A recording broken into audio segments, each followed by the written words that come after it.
en el día de hoy vamos a seguir con la serie sobre la teología de los pactos. Vamos a hablar sobre el nuevo pacto.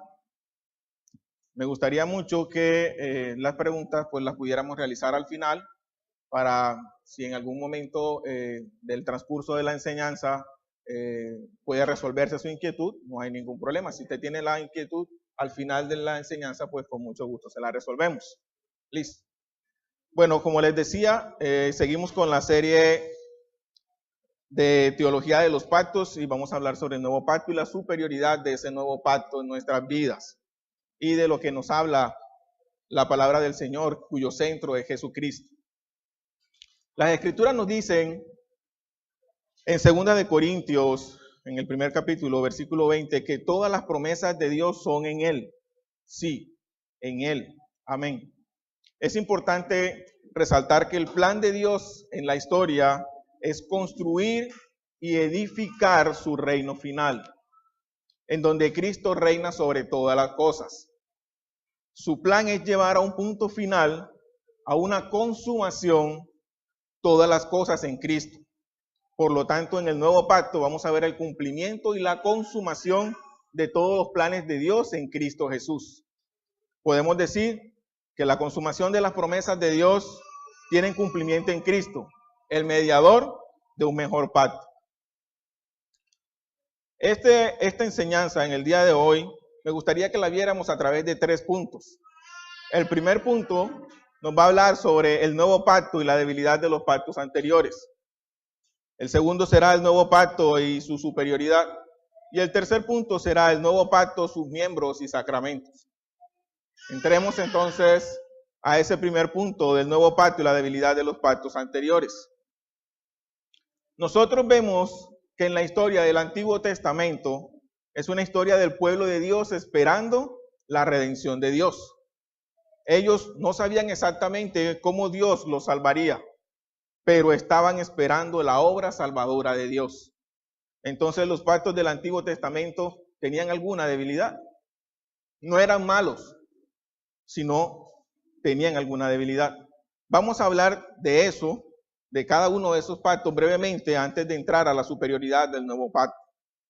Entonces empecemos a hablar del primero que vimos nosotros acá en la serie de los varios domingos, y es el pacto de obras. El pacto de obras condenó a los hombres, como lo dice en Romanos 5:12, que nos dice, por tanto, como el pecado entró en el mundo por un hombre, y por el pecado la muerte, así la muerte pasó a todos los hombres por cuanto todos pecaron. Todos pecamos en Adán. Y en Romanos 3:23 nos dice, cuanto todos pecaron y están destituidos de la gloria de Dios. Todos pecaron. Ese pacto de obras condenó a todos los hombres. Es lo que estamos tratando de explicar.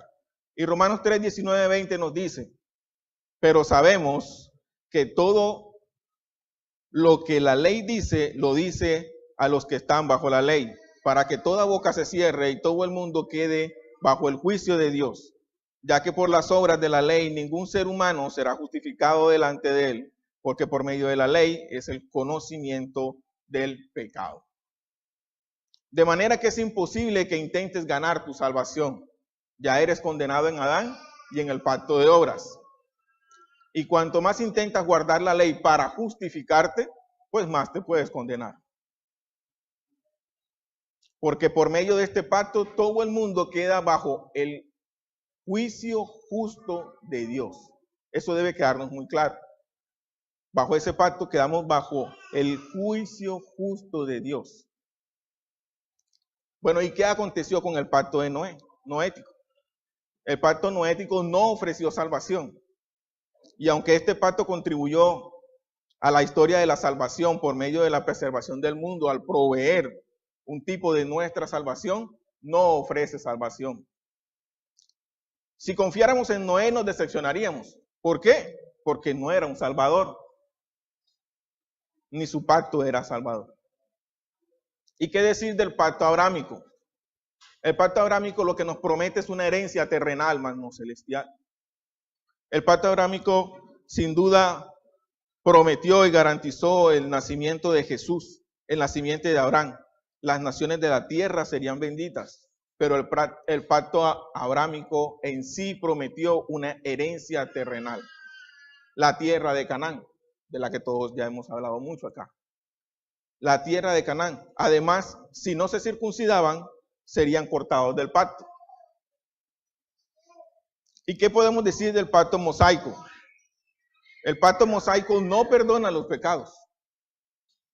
Este pacto en Sinaí repite la historia de Adán. Los israelitas entran al paraíso de Canaán, pero desobedecen y son exiliados de la tierra nuevamente. Pero la debilidad de este pacto se ve en muchas maneras, lo podemos ver de muchas maneras en la Escritura.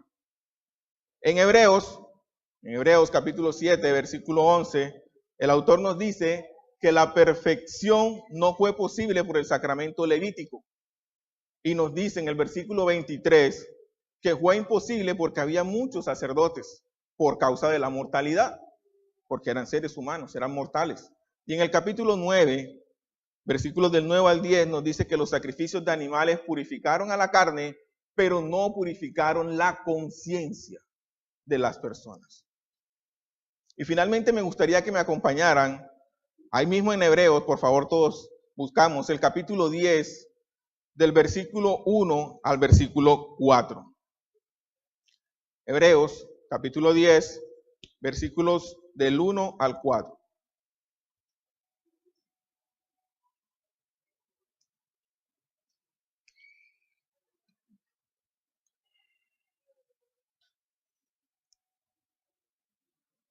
Dice de la siguiente manera: porque la ley, teniendo la sombra de los bienes venideros, no la imagen misma de las cosas, nunca puede por los mismos sacrificios que se ofrecen continuamente cada año hacer perfectos a los que se acercan.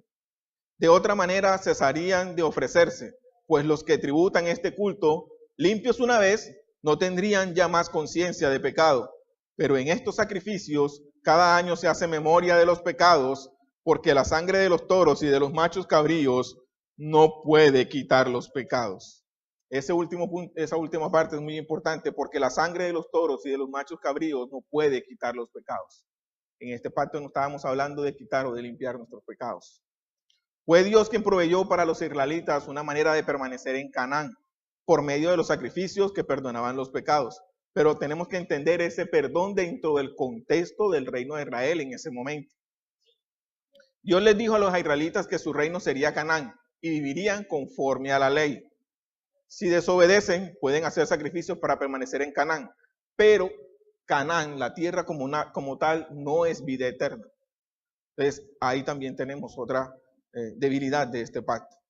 Entonces, siendo perdonados y restaurados a la tierra de Canaán, es muy diferente de tener todos nuestros pecados limpios una vez y para siempre. Se lo repito entonces, siendo perdonados y restaurados a la tierra de Canaán, el pueblo, es muy diferente de tener todos sus pecados y limpiados una vez y para siempre. Sino todo lo contrario. En los sacrificios se hacía memoria del pecado. Regresábamos nuevamente y recordábamos el pecado. Entonces, en este sentido, la sangre de los toros limpia la carne, pero no limpia la conciencia de las personas que están haciendo ese sacrificio. Hay dos niveles que hay que tener muy en cuenta aquí, el nivel terrenal y el nivel celestial. Estábamos haciendo todo para lo que tiene que ver con la tierra de Canaán, pero para la parte celestial ¿se estaba haciendo algo? No. El pacto mosaico no perdonó los pecados tampoco.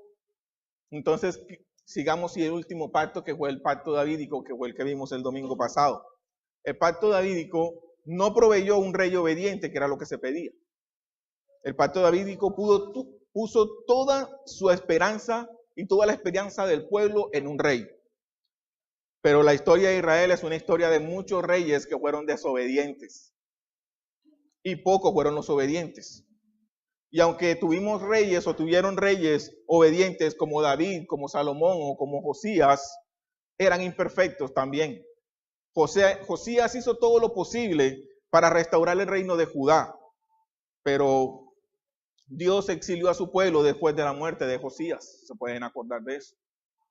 Dios no dejó de juzgar nunca a la nación de Israel. Entonces vemos que el pacto davídico proveyó una promesa de un rey obediente. Proveyó una promesa de un rey obediente, pero el pacto en sí no lo proveyó. Todos eran reyes imperfectos. El problema no era el pacto, sino los reyes, las personas que estaban ejerciendo en ese momento. Entonces, cada uno de estos pactos contribuía a la progresión de los pactos, como se dieron cuenta, cada uno de estos pactos contribuía a la progresión de los planes de Dios, de lo que Dios quería con su pueblo, pero eran débiles. Y toda esta debilidad, la superioridad del nuevo pacto será clara y será un alivio enorme para todos y cada uno de nosotros. El nuevo pacto resuelve el problema básico de la raza humana, la necesidad de la reconciliación de nosotros con nuestro Salvador, con nuestro Dios. Hablemos entonces de la superioridad del nuevo pacto. Para hablar de esa superioridad del nuevo pacto, vamos a entrar entonces en nuestro segundo punto del día de hoy, que sería el nuevo pacto y su superioridad. Sin embargo, antes de hablar de la superioridad del nuevo pacto, me gustaría que entendamos qué es el nuevo pacto y qué es lo que nosotros decimos cuando hablamos del nuevo pacto. Para eso me gustaría que me acompañaran y buscaran Hebreos capítulo 8, versículos del 8 al 13. Hebreos capítulo 8, versículos del 8 al 13.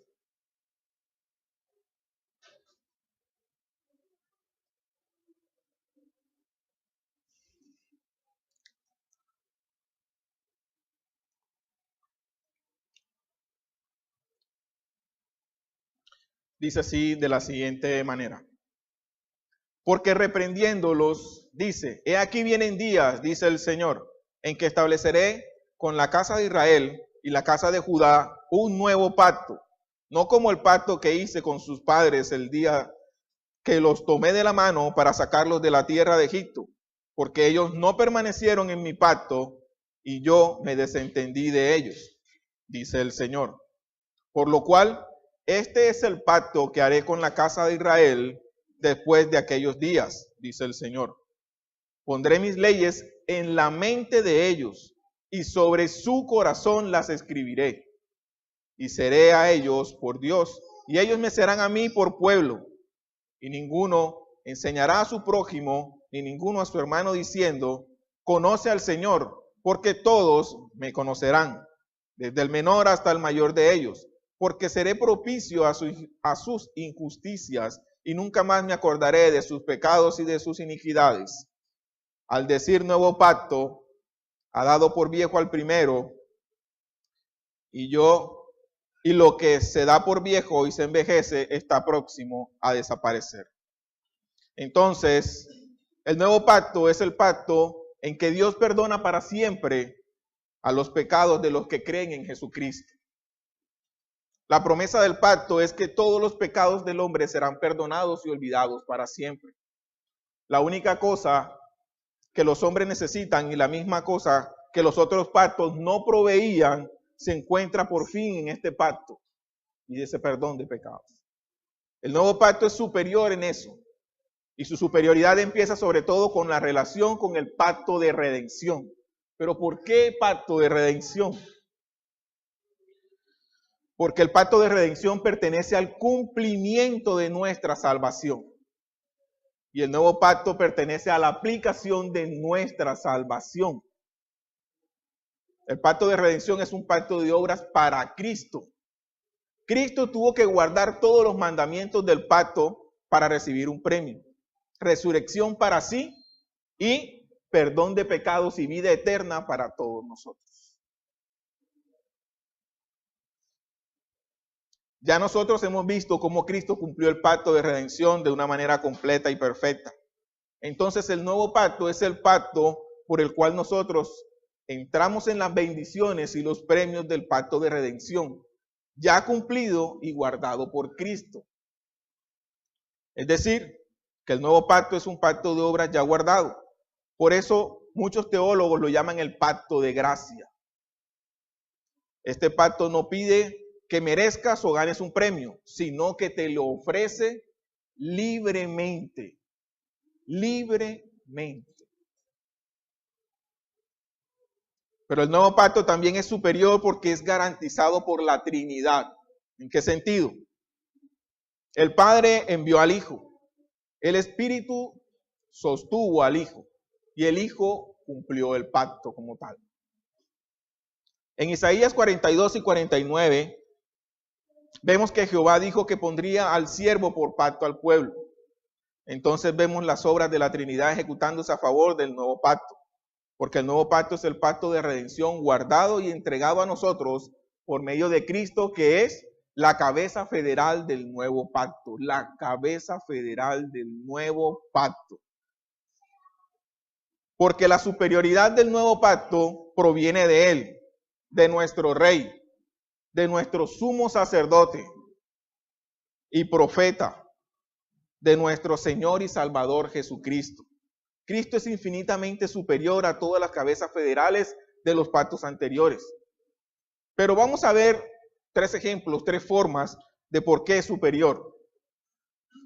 Una de esas, la primera, Jesús es un rey superior. Adán era un rey y fue desobediente. Por medio de su desobediencia, sus hijos fueron constituidos pecaminosos. Jesús fue obediente y por medio de su justicia justificó a sus hijos. David era un rey grande y poderoso, pero le llamó a Jesús Señor. Salomón tenía sabiduría, pero Jesús es la sabiduría de Dios. Josías descubrió la ley de Dios y la usó para establecer justicia y santidad en la nación. Pero Jesús guardó la ley perfectamente y enteramente. Si Jesús es perfectamente obediente, somos nosotros también en Él. Él actuó por nosotros porque era nuestra cabeza federal. Es un rey superior. Nuestro segundo ejemplo en esa parte de superioridad, Jesús es un sacerdote superior. Un sacerdote superior, y eso lo vemos en Hebreos 7, 20 al 28, que me gustaría que lo fueran buscando mientras los contextualizo en eso. Hebreos 7, capítulo 7, versículos del 20 al 28. El autor está hablando de la debilidad del sacerdocio arónico y la superioridad del sacerdocio de Jesús. Nos dice primero que los levitas recibieron su sacerdocio por medio del mandato de la ley, y luego nos dice que Jesús recibió su sacerdocio por medio de un juramento de Dios, es decir, el pacto de redención. Entonces, me gustaría que me acompañaran, vamos a leerlo, Hebreos 7, de los versículos del 20 al 28. Dice de la siguiente manera: y esto no fue hecho sin juramento, porque los otros ciertamente sin juramento fueron hechos sacerdotes. Pero este, con el juramento del que le dijo, juró el Señor y no se arrepentirá. Tú eres sacerdote para siempre, según el orden de Melquisedec. Por tanto, Jesús es hecho fiador de un mejor pacto. Y los otros sacerdotes llegaron a ser muchos, debidos a que por la muerte no podían continuar. Mas este, por cuanto permanece para siempre, tiene un sacerdocio inmutable, por lo cual puede también salvar perpetuamente a los que por él se acercan a Dios, viviendo siempre para interceder por ellos. Porque tal sumo sacerdote nos convenía, santo, inocente, sin mancha, apartado de los pecadores y hecho más sublime que los cielos, que no tiene necesidad cada día, como aquellos sumos sacerdotes, de ofrecer primero sacrificios por sus propios pecados y luego por lo del pueblo, porque esto lo hizo una vez y para siempre, ofreciéndose a sí mismo. Porque la ley constituye sumos sacerdotes a débiles hombres, pero la palabra del juramento, posterior a la ley, al Hijo, hecho perfecto para siempre. Queda muy claro, nos está dejando muy claro que nuestro sumo sacerdote, supremo sacerdote, era Cristo Jesús, y no como los levitas que tenían que hacer un sacrificio primero por sus pecados y después por el pueblo. Tenemos uno que es eterno y es Cristo Jesús. ¿Cuál es el punto principal que queremos tener en que quiero yo que entendamos ahí? Me gustaría que sigamos ahí. Estábamos en el capítulo 7. Vayamos al capítulo 8 en los primeros versículos, ya que estamos ahí. Capítulo 8, desde el versículo número 1. Quiero que me acompañen ahí hasta el versículo número 6. Dice de la siguiente manera: Ahora bien, el punto principal de lo que venimos diciendo es que tenemos tal sumo sacerdote, el cual se sentó a la diestra del trono de la majestad en los cielos, ministro del santuario y de aquel verdadero tabernáculo que levantó el Señor y no el hombre. Porque todo sumo sacerdote está constituido para presentar ofrendas y sacrificios, por lo cual es necesario que también éste tenga algo que ofrecer. Así que si estuviese sobre la tierra, ni siquiera sería sacerdote, habiendo aún sacerdotes que presentan las ofrendas según la ley, los cuales sirven a lo que es figura y sombra de las cosas celestiales, como se les advirtió a Moisés cuando iba a erigir el tabernáculo, diciéndole: mira, haz todas las cosas conforme al modelo que se te ha mostrado en el monte. Pero ahora tanto mejor ministerio es el suyo, cuanto es mediador de un pacto, de un mejor pacto establecido entre mejores promesas. La perfección del nuevo pacto proviene de la perfección de nuestro Señor Jesucristo. Y la eternidad de sus promesas depende de la eternidad también de Jesús. Tenemos la garantía de que nuestros pecados serán perdonados para siempre, porque Jesucristo, nuestro sacerdote, vive para siempre. Nuestro tercer punto aquí como superior, tenemos que Jesús es un profeta superior. Y en Hebreo nos dice que Dios, habiendo hablado muchas veces y de muchas maneras en otro tiempo a los padres por los profetas, en los postreros días, no nos ha hablado por el Hijo, a quien constituyó heredero de todo y por quien asimismo hizo el universo, el cual, siendo el resplandor de su gloria y de su imagen misma, de su sustancia, y quien sustenta todas las cosas con la palabra de su poder, habiendo efectuado la purificación de nuestros pecados por medio de sí mismo, se sentó a la diestra de la majestad en las alturas, hecho tanto superior a los ángeles, cuanto de más excelente sobre los hombres. Dios habló indirectamente, si estamos hablando de esto, por medio de los profetas, de muchas maneras y en muchos tiempos. Pero en Jesucristo, Dios mismo es quien habla. No es un profeta humano como los otros profetas. Es Dios y es hombre. ¿De cuál profeta se puede decir que es heredero de todo y por quien asimismo se hizo el universo? De ninguno. No hay nadie como Cristo. Es por eso por lo que es un mediador superior con el Señor para nosotros. ¿Un mediador qué es? Es un intermediario. Alguien que intenta reconciliar a dos partes o negocia la relación entre dos partidos. Moisés era un mediador entre los israelitas y Dios, pero era pecador, era mortal, era imperfecto. Pero Jesús es perfecto y eterno. Jesucristo es en sí mismo los dos partidos del pacto. Es divino y es humano. Jesucristo es el mediador perfecto que podemos tener en este pacto. Puede simpatizar con nosotros porque fue tentado como nosotros, pero sin pecar. Y también nos puede presentar al Padre sin mancha porque es el Hijo de Dios. La superioridad del nuevo pacto proviene completamente de la superioridad de Jesucristo. Es decir, que la superioridad del nuevo pacto proviene de la superioridad de su cabeza federal, que es Jesucristo. El punto principal de lo que venimos diciendo es que tenemos un rey, un supremo sacerdote que es Jesucristo nuestro Señor. Y podemos hablar también de la superioridad de las promesas. ¿Cuáles son las promesas del nuevo pacto? Nueva vida y vida eterna. Lo que le pertenece al rey pertenece al pueblo. Entonces, lo que Cristo ganó en el pacto de redención será nuestra herencia.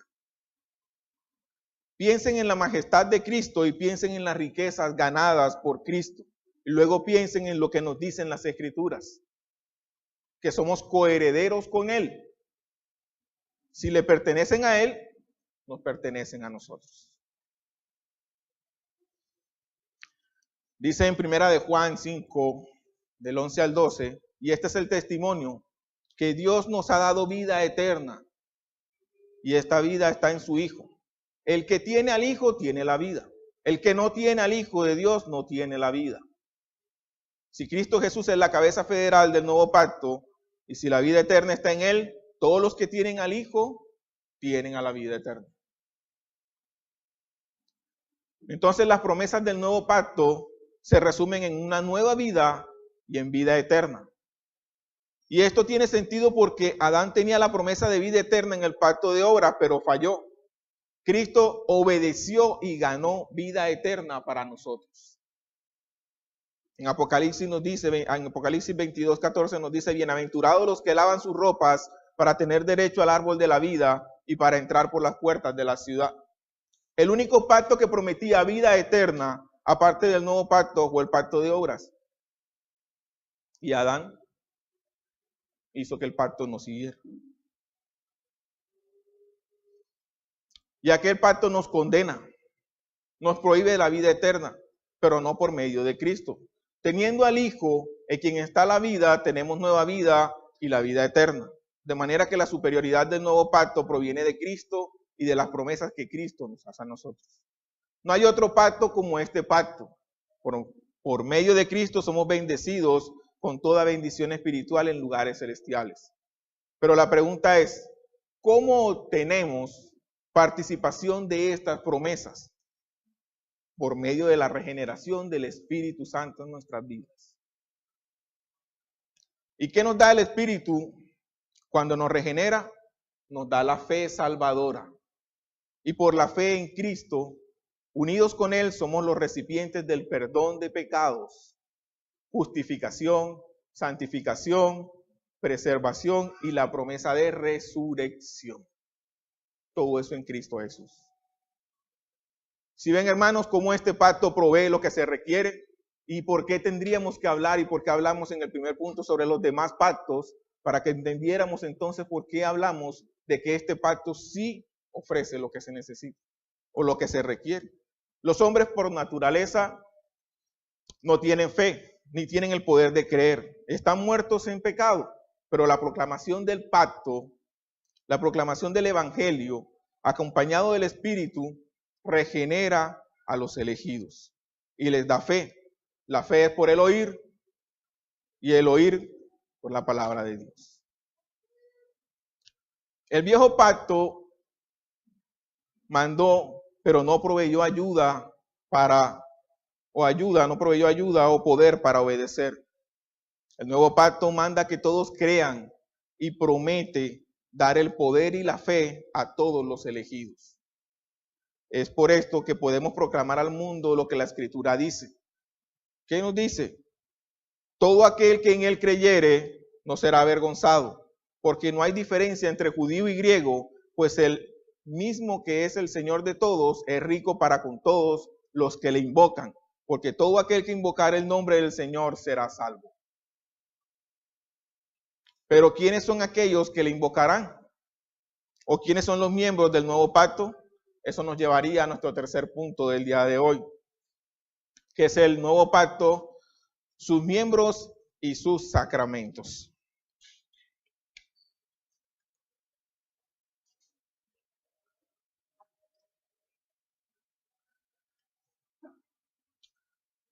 Para saber quiénes son los miembros del pacto, la única cosa que debemos hacer es saber a quiénes la cabeza federal representa, a quiénes representa Jesús. Romanos 8:9 nos dice, si alguno no tiene el Espíritu de Cristo, no es de él. Y en 1 de Juan 5:12 nos dice, el que tiene al Hijo tiene la vida.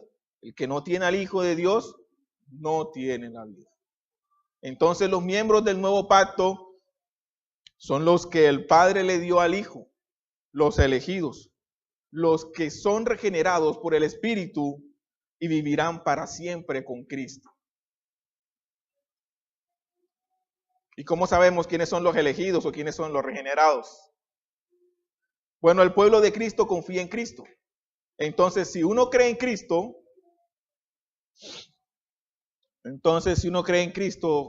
o si usted cree en Cristo, pues es regenerado. Si no cree en Cristo, pues no está regenerado. Así de fácil es. Todos los regenerados, los hijos de Dios, creen en Cristo. Es la primera cosa que hacen Así como los niños lloran cuando nacen, también los hijos de Dios confiesan a Cristo cuando nacen. Entonces, para identificar a los hijos de Dios debemos empezar primero con su profesión de fe, que es lo que creen. Pero hay más, también buscamos el fruto del Espíritu. Piensen en primera de Juan. Juan nos dice que los hijos de Dios serán como Dios, guardan sus mandamientos, aman a sus hermanos y creen en Jesucristo y creen que Jesucristo vino en la carne. Y el Señor Jesucristo dice, por sus frutos los conoceréis. De manera que empezamos con la fe en Cristo y buscamos crecimiento en una nueva vida conforme a su edad cristiana. Es decir, que un creyente de muchos años debe haber creído más que un creyente nuevo. Un adulto puede correr, pero un bebé solo gatea. Los miembros del nuevo pacto son los elegidos y los identificados como creyentes. Así que es imposible que exista un miembro del nuevo pacto que no haya sido regenerado, que Dios no le haya circuncidado su corazón, que Dios no le haya escrito su ley en el corazón para que le obedezca y le siga. No de una manera perfecta todavía, pero sí de una manera sincera. Ahora bien, nosotros vimos en los otros pactos que algunos de ellos contenían ordenanzas externas o sacramentos. En el Adán estaban los dos árboles, el de la vida del bien y del mal. En Noé el arco iris, en el de Abraham la circuncisión. Los israelitas tenían varios, como la Pascua. En el nuevo pacto tenemos dos señales visibles. ¿Cuáles serían esas dos señales visibles en el nuevo pacto? La cena del Señor y el bautismo. El bautismo es un símbolo de muerte y de nueva vida. Es un símbolo de nueva creación y el poder del Espíritu. Pablo nos dice en Romanos 6, 3:10, nos dice de la siguiente manera, que me gustaría que lo buscaran. Romanos 6, versículos del 3 al 10.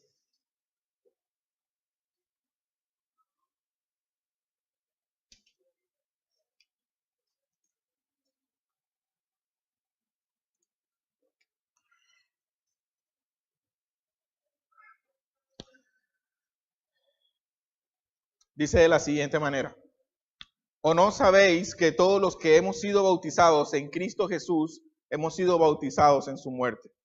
Porque somos sepultados juntamente con él para muerte por el bautismo, a fin de que como Cristo resucitó de los muertos por la gloria del Padre, así también nosotros andemos en nueva vida. Porque si fuimos plantados juntamente con él en la semejanza de su muerte, así también lo seremos en la de su resurrección. Sabiendo esto, que nuestro viejo hombre fue crucificado juntamente con él, para que el cuerpo del pecado sea destruido, a fin de que no sirvamos más al pecado, porque el que ha muerto ha sido justificado del pecado. Y si morimos con Cristo, creemos que también viviremos con él, sabiendo que Cristo, habiendo resucitado de los muertos, ya no muere. La muerte no se enseñorea más de él, porque en cuanto murió, al pecado murió una vez por todas, mas cuanto vive, para Dios vive. Entonces, para nosotros el bautismo significa: yo soy una nueva criatura y yo confío en Cristo Jesús, mi Señor y Salvador. Soy un hijo de Dios regenerado por el Espíritu y yo seré resucitado en los posteros días, tan seguramente como Jesús resucitó de los muertos. Y las únicas personas que son dignas de este sacramento precioso son los que dicen: mis pecados son perdonados por la sangre del pacto. Mi vieja vida ha muerto y ahora soy un hijo de Dios y un seguidor de Cristo. Me gustaría que me acompañaran en una lectura, y es en Primera de Corintios, capítulo 11, versículo 23 al 26. Primera de Corintios, capítulo 11, 23 al 26.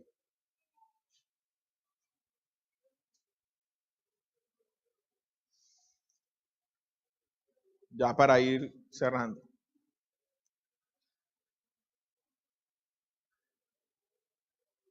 porque yo recibí del Señor lo que también os he enseñado, que el Señor Jesús, la noche que fue entregado, tomó pan y habiendo dado gracias, lo partió y dijo: tomad, comed, esto es mi cuerpo que por vosotros es partido. Haced esto en memoria de mí. Asimismo tomó también la copa después de haber cenado, diciendo: esta copa es el nuevo pacto en mi sangre. Haced esto todas las veces que la bebéis en memoria de mí. Así pues, todas las veces que comiereis este pan y bebiereis esta copa, la muerte del Señor anunciáis hasta que Él venga. Y nos deja muy claro el pacto del Señor y de su sangre por nosotros. Dice que el Señor se entregó por nosotros. Este es mi cuerpo que por vosotros es partido. Esta copa es el nuevo pacto con mi sangre. Mi hermano, yo tendría que decirte entonces, ¿fue partido tu cuerpo? ¿Fue derramada tu sangre? La cena del Señor es un recuerdo poderoso de su muerte en la cruz. Su sacrificio es tan verdadero como el pan y el vino. Y Cristo vive para siempre para interceder por nosotros. Por eso debemos hacerlo en memoria de Él, anunciando su muerte hasta que venga. Para terminar, mis amados hermanos, les voy a citar algo de Apocalipsis 21, 3, 4 que dice: y oí una gran voz del cielo que decía: he aquí el tabernáculo de Dios con los hombres, y Él morará con ellos, y ellos serán su pueblo, y Dios estará con ellos como su Dios. Enjugará Dios toda la lágrima de los ojos de ellos, y ya no habrá muerte, ni habrá más llanto, ni clamor, ni dolor, porque las primeras cosas pasaron. Mientras sufrimos aquí, sea esto nuestra esperanza. El nuevo pacto es nuestro pacto y Cristo es nuestro Salvador. Somos ciudadanos de su reino y nuevas criaturas. En este nuevo pacto, Jesucristo lo hizo por todos nosotros, para el perdón de nuestros pecados. Es el centro del nuevo pacto y en la vida de todos y cada uno de nosotros. El Señor los bendiga a todos. ¿Alguna pregunta antes de terminar, antes de orar? ¿Está claro? Tendría que decir lo mismo que dijo Gerlén el domingo pasado. Juan, pastorales.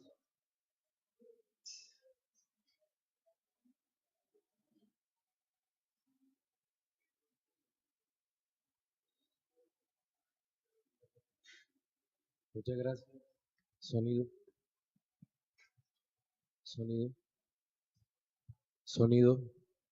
¿Ya se escucha? Ok. Disculpen por mi voz. Gracias. La enseñanza es excelente, sobre todo que nos muestra sobre qué descansa el nuevo pacto y la predicación del Evangelio. Temo mucho que en la mayoría de las iglesias denominadas evangélicas en este tiempo se esté predicando algo que no es Biblia realmente. Están poniendo a las personas de nuevo en el pacto de obras. Es decir, y esas personas tienen que cumplir normas que muchas veces se inventan ellos mismos para poder ser salvos o para mantener la salvación. Cuando nuestra salvación es perfecta en Jesucristo, no por nosotros, sino por la obra de Él. Y creo que en la medida que entendamos eso, tenemos más libertad para la santificación y la búsqueda de una vida gloriosa en Jesucristo. Gracias. Amén. ¿Listo? ¿Alguna otra pregunta? ¿Algún otro aporte? Entonces, no habiendo, vamos a orar para despedir la enseñanza. Bendito Dios y Padre